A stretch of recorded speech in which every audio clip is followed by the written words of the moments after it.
Miss ko na kasi si Jessa eh. Tagal ko na siyang hindi nakikita. Mamaya, hindi ko na siya makilala pag nakita ko siya. Kawawa naman pala si Jessica. Pero alam mo, mukha naman siyang masaya. Mahal ba sweldo ng janitress? Baka mamaya iba na talaga yung trabaho niyang yan. Tarantado ka pala eh! Bitawan mo nga ako! Pasensya ka na sa kapatid ko, ah. Salamat yan, dito kapatid mo. Hindi, kanina ko pa pinaputok yung labi mo. Ako, maging endorser ng Fresh Facial Moisturizer. Huwag mo sabihin na hindi ka maganda dahil isa ka sa pinakamagandang babaeng kilala ko.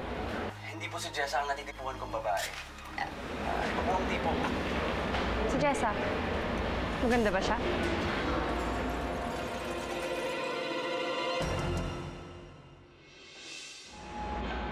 Ba't bigla mo akong tinanong about Jessa? Hindi naman kayo magkakilala, di ba? Nga lang. Sama ba magtanong? Gusto ko lang malaman. Jessa is just my personal assistant. In terms of beauty, she's nothing compared to you. Sobrang ganda mo compared sa kanya. Okay. Ngayon alam ko na. What did I do again?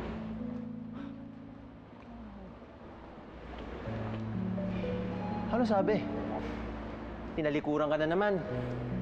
Labo niyo naman mag-usap, oh. Baka naman ayaw talaga ni Jessica maging endorser. Eh di sana sinabi na lang niya, di ba? What's weirder is that she asked about Jessa. Hindi naman sila magkakilala. Bigla ba naman siya nagka-interest sa kanya? Jessa? Yeah. Ba't naman siya naging interesado sa dati mong PA? Bigla niyang tinanong kung maganda ba si Jessa.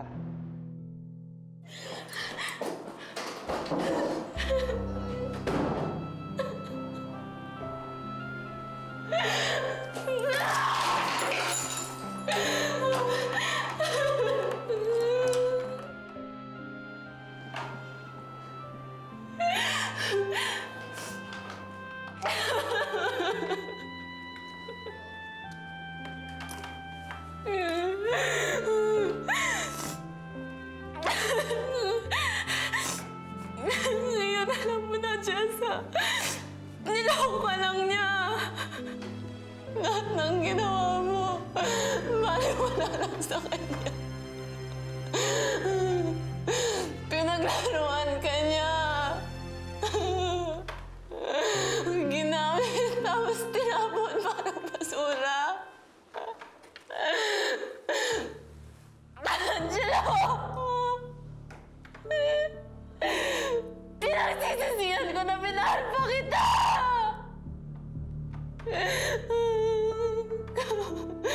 Kung di kita nakilala, sana hindi ako nahihirapan ng ganito.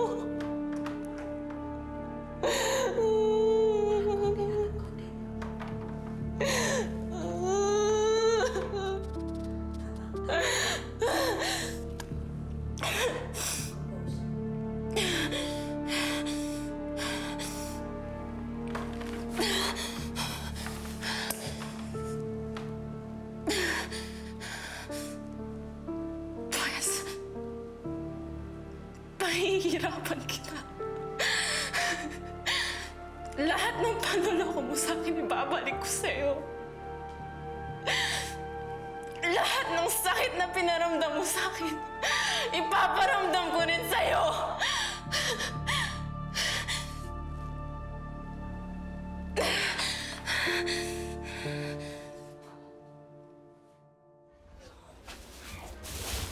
Uy, anak! Nay. Nagkita na kayo ni Jessa?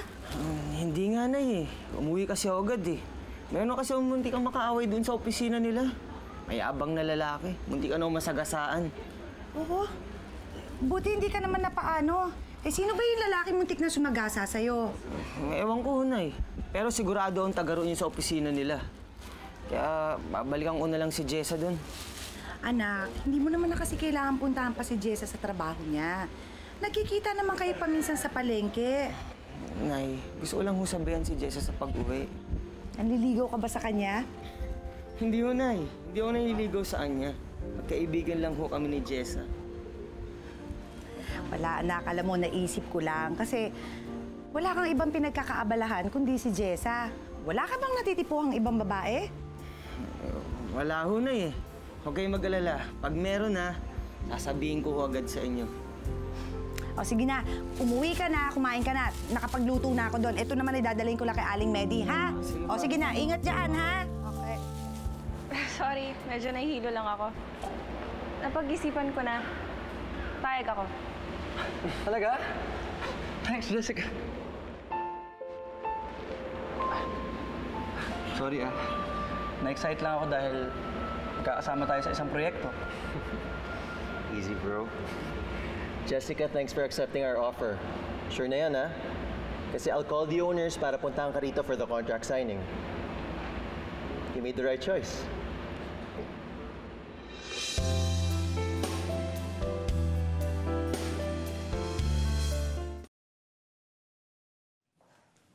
Laila, nasan ka na ba? Laila, malilita tayo sa shoot! Cleo! May nasagap akong balita doon sa taga-Fresh. Alam mo ba kung sino ang bagong endorser ng Posh ngayon? Walang iba kung hindi si Jessica Madrid. What? Jessica Madrid na naman? At hulaan mo kung sino makakapareha niya sa endorsement. Your ex-boyfriend, Angelo Soriano. Hindi naman sila bagay. Mas maganda ang chemistry namin ni Angelo on screen. Buisit na babae niyan. Hindi na siya nakontento Nakuha niya na nga yung Poshwear. Ngayon, aagawan niya pa ako ng endorsement. Baka nga pati si Angelo maagaw pa niya. Anong sabi mo? Ha? Wala. Hindi naman ako nagsalita kanina. Kung sa tingin ng babaeng yun na maaagaw niya ang lahat sa akin, nagkakamali siya. I'm gonna teach her a lesson na dapat hindi niya binabangga mga veteran model na katulad ko. Makikita niya, magpapakilala ako sa kanya. Oh, teka, saan ka pupunta? Sa gera. Uy, teka, sasama ako. Ay naku, buti na lang umalis na si Angelo. Di ka tayo mahuli kanina. Alam mo, dapat umuwi na tayo. Halika na. Ay, hindi. May hinintay pa ako eh. Yung mga taga-Beauty Essentials, pipirmahan ko na yung kontrata nila. Tinanggap mo na yung offer nila. Yung endorsement. Alam mo, bonggang-bongga ka na talaga. Ikaw na talaga, Jessa. Alam mo, ibig sabihin nito? Lagi kayo magkakasama ni Angelo. Kasi nasa isang project lang kayo, magkasama kayo, lagi kayo magkikita. Nakakakilig naman. Sobrang masaya para sa'yo. Hindi ka natutuwa. Puro galit kasi naramdaman ko para sa kanya eh. Siguro kung matutuwa ako, dahil malapit na akong gumanti sa kanya. Hindi na kita ko kontrahin, Jessa. Pero payo lang. Maghinay-hinay ka. Kasi baka sa huli, ikaw lang ang masaktan. Aba, Esmeralda, hindi ka pa ba tapos dyan sa page na yan? Pinabasa ko kasi itong article tungkol kay Jessica Madrid. Alam mo, curious ako sa kanya tsaka sa beauty niya. Tignan mo. Naku, hindi ka kaya buntis, anak. Baka naglilihi ka, pinaglilihan mo si Jessica. Teka lang, napaka-out of this world mo naman mag-isip. Hindi, kasi alam mo ma, parang meron akong kakaibang nararamdaman sa mukha ng babaeng ito. Talaga? Para bang meron akong ibang vibe na nafe-feel sa kanya. Wow, may pa-vibe-vibe ka pa. Hindi kaya ikaw ang out of this world, Aber? Ma, nagtataka lang kasi ako eh. Saan ba nanggaling tong Jessica Madrid dito? Bigla na lang siyang sumulpot out of nowhere. Pagkatapos ubod pa ng ganda. Tignan mo naman, oh. Ingit ka lang. Hindi ako naiinggit. Naiintriga ako. Ano kaya ang pagkatao niya? Bait kaya siya? Sino kaya siya?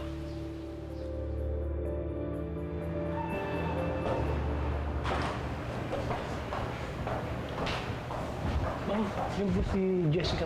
Sige po. Jessica? Jessica Madrid? Leo? Kilala mo pala ako. Good. I've heard so much about you, Jessica. At talagang hinanap kita para makita ka. I want to talk to you. From a virtual unknown to a third-degree model. And now, a classic mang-aagaw.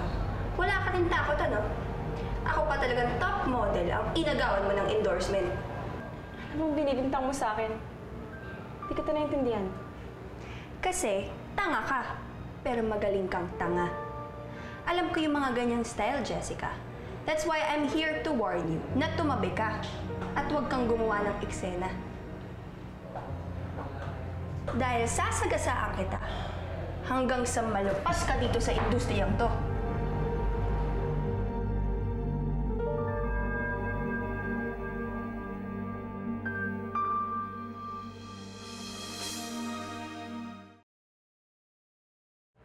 Huwag mo akong tinutulak!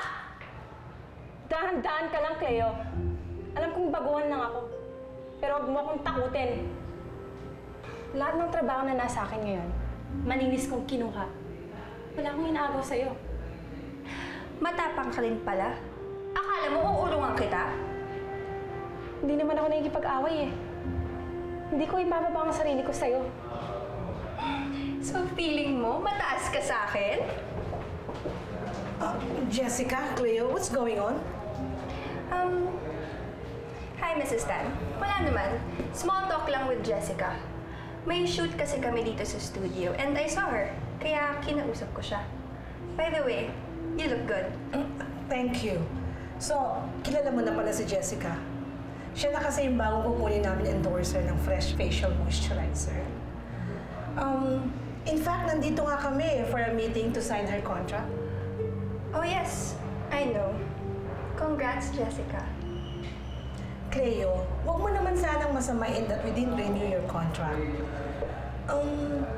Although we're still grateful to you, kaya lang, kailangan na sa marketing strategy, kaya kumuha kami ng bagong model. Okay lang sa akin yan. Actually, I'm honored to have become a part of your Beauty Essentials family at mag-endorse ng #1 product niyo, which is the Fresh Facial Moisturizer. Cleo used to endorse our product, Jessica. Pero ngayon, ikaw na ang pumalit sa kanya. And we're so happy na pumayag ka. Tara na, Cleo. Hinihintay ka na ng mga makeup artist. I have to go. Bye, Jessica.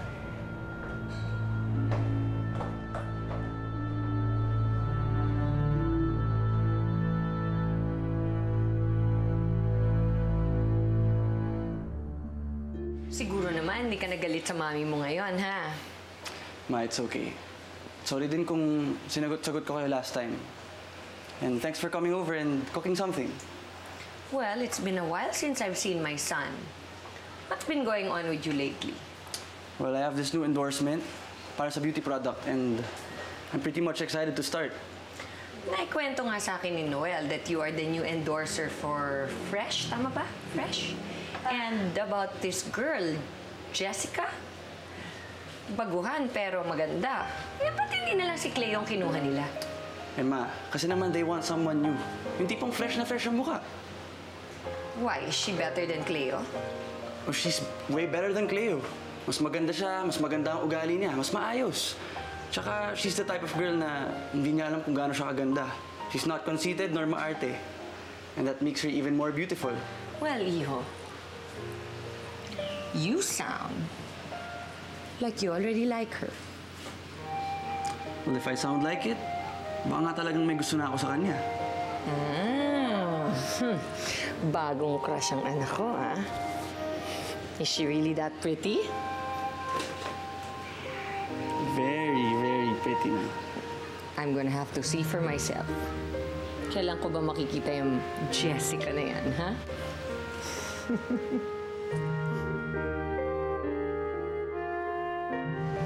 Forever na yatang kontrabida ng buhay mo yung si Cleo, no? Pa Jessica ka o Jessa, iisa lang ang goal niya sa life niya. Yung pahirapan ka niya forever. Chiki, hindi ko naman alam na siya palang dating endorser ng Fresh Facial Moisturizer eh. Iniisip niya, inagaw ko sa kanya. Kaya pala galit na galit siya sa akin. Naku, huwag mo intindihin yun. Dermahin mo yung maldita na yun, no? At least ngayon, kahit hindi mo sinasadya, eh, parang nakaganti ka na rin sa kanya, di ba? Hindi rin naman ako papayag na apiin pa niya ako eh. Dahil sa blusang itim, hindi niya na ako malalait. At meron pa. Di ako papayag na tatapakan niya ang pagkatao ko. At meron pa nga, may isa pa, hindi mo naiisip. Handa niya na yung sarili niya magselos. Mamatay siya sa selos dahil magkakagusto na sa'yo ang ex niyang si Angelo Soriano. So good luck na lang sa'yo, Cleo. Buhahaha! Halika na, umuwi na tayo. Late na. Kahit nasasaktan ng puso. Sana makatulong yan sa ginagawa nilang renovation. Maraming salamat, Gerald. Napakalaking tulong nito. Matutuwa nito ang sister ko, pati ang mga bata. Halos ikaw na yung nagpagawa ng bahay ampunan with your regular donations. Somehow ang pagtulong sa ampunan nagiging pambayad ko na sa napakalaking kasalanan ginawa ko sa anak ko. Nakita na ba kayo? Dalaga na yun ngayon. Muntik na. Pero buti na lang hindi natuloy. Dahil hindi ko siguro kakayanin ng guilt kapag nakita ko siya. Hindi mo ba alaman kung anong pangalan niya?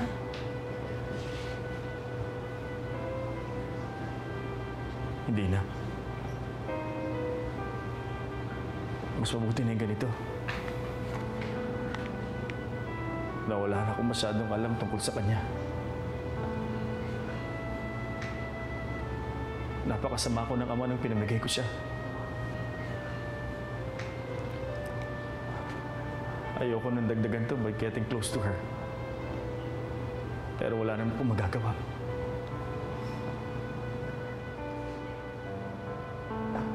Sana nga lang talaga naalagaan siya ni Esmeralda ng tama. Dahil sapat naman yung sustento yung binibigay ko. Napoprovide mo nga siya financially, pero naibibigay ba ni Esmeralda yung pangangailangan ng anak mo emotionally? Mahal ba ni Esmeralda ang anak mo kahit alam niyang hindi naman to galing sa kanya?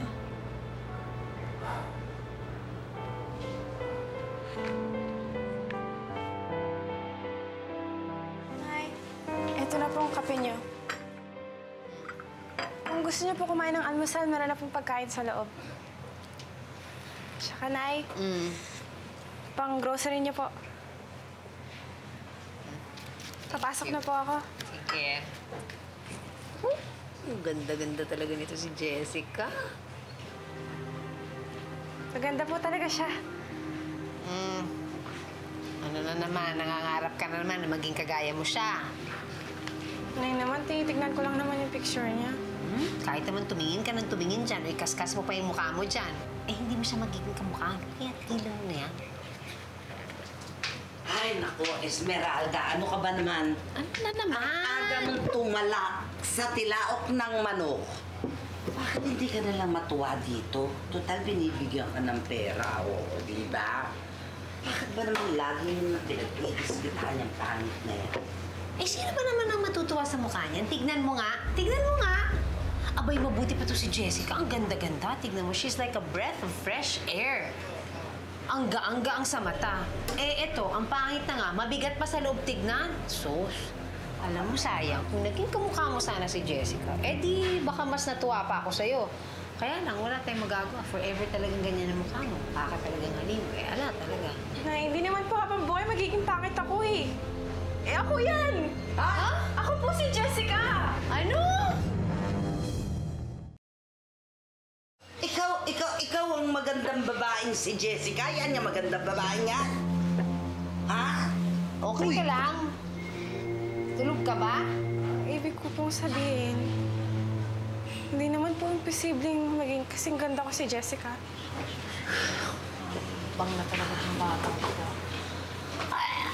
Alam mo, kahit kailan, hindi mo magiging kamukha si Jessica. Ano ba yung pumasok dyan sa kokote mo at nag-statement of the year ka pa na ikaw si Jessica? Kanino kaya ikaw nagmana dyan sa kabaliwan mo? Naku, eh, siyempre sa'yo, no? Hindi, no? Dahil hindi ako ilusyonada, no? Baka naman sa tatay niya. Ayun nga lang, iniwan siya kasi pangit siya.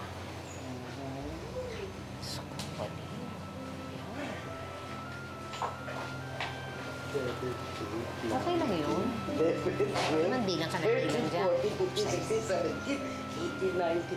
20 tao! 20 tao ang iniwan sa'yo ni Pare. Bakit ganun si Inay? Inabutan ko na nga ng pera. Di pa rin siya nagbabago. Di pa rin niya ako matanggap. Di pa rin niya ako mahal. Isa, parang hindi ka naman nasanay sa nanay mo. Kung ako nga sa'yo, layasan mo na yan eh. Para malaman niya kung ano yung halaga mo sa kanya. Kasi hindi ko na alam kung ano pang kailangan mo ipakita sa kanya o gawin sa kanya para bumait siya sa'yo eh. Sabi niya, natutuwa lang siya kapag naging kasing ganda ko si Jessica. Si Jessica ang gusto niya, hindi ako. Walang problema dun, Jess, ha? Ikaw si Jessica eh. Ngayon, kung gusto mo talagang maramdaman yung pagmamahal ng nanay mo sa'yo, hindi umarap ka sa kanya bilang Jessica. Pero Jessa, wala ka nang magagawa sa nanay mo. Ganun na talaga siyang tao. Panghusga siya. Mahilig siya sa pera. Haharap ako sa kanya bilang Jessica. Dala mo ba yung blusang itim?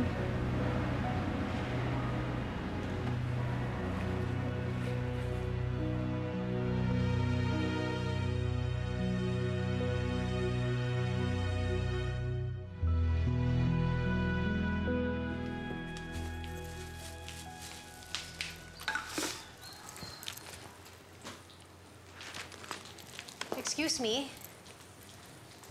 Sino ka? Bakit nandito ka sa bahay ko?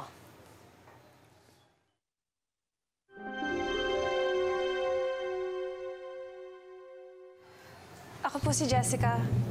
Jessica Madrid.